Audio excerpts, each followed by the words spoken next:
Asli mushundoq yashash kerak. Mo'yin. Necha yil ilgari bir savodishim bilan paranglashib qoldim. O chaqda uning ayoli olamdan o'tgili ancha uzun bo'lmagan edi. Uning aytishicha, u ayolining narsalarini yig'ishtirayotganda bir ipak sharpa qo'liga chiqib qopti. Bu ular Nyu-Yorkka sayohatga borganda donliq markalik do'kondan setib olgan sharpa ekan. U to'limi sipta, chiroyli ham qimmatbaho sharpa bo'lib, baho markasi hali ham esig'liq turibdi. Ayoli uni biror alohida kunda taqarman deb o'ylab, izchil taqashga qiymagan ekan. U so'zlab mushu yerga kelganda to'xtab qoldi. Menmo ortiq gap qilmadim. Birdamdan keyin u menga mundoq dedi: "Yaxshi narsalaringni hargizmo alohida kunlarga atab elib qo'yma. Asli hayot turgan kunning hammasi alohida kun ekan." Shuningdan keyin har qatam mushu gaplar yodimga yetsila, qo'limdagi ishimni to'xtatib qo'yib, bir parcha kitobni olaman-da, yangratqoni echib qo'yib, safada yotqinimcha shu vaqtning huzurini surman.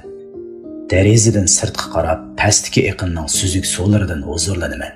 Aynakdagi dog'-to'zonlar bilan korim yo'q. Uyimdagilarni elib chiqib, sirtda tomoq yeyman.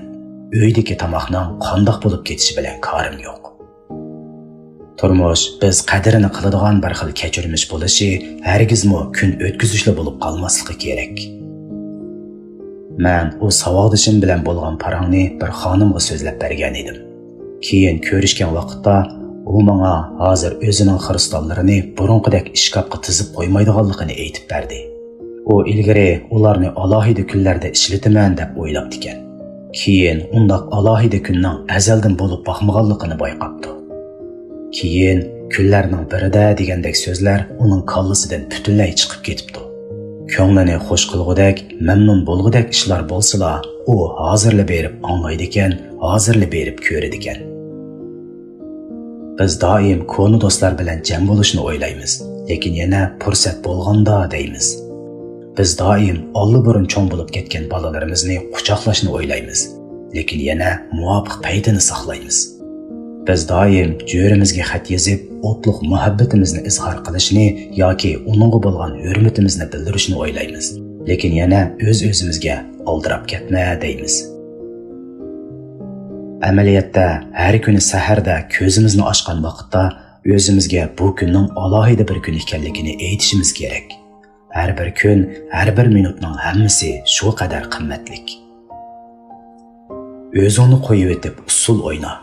Xuddi atrofingda hech kim yo'qdek. Butun vujuding bilan so'y. Xuddi azaldan so'ygudan azor yeb boqmagandek. Asli mana mushundoq yashash kerak.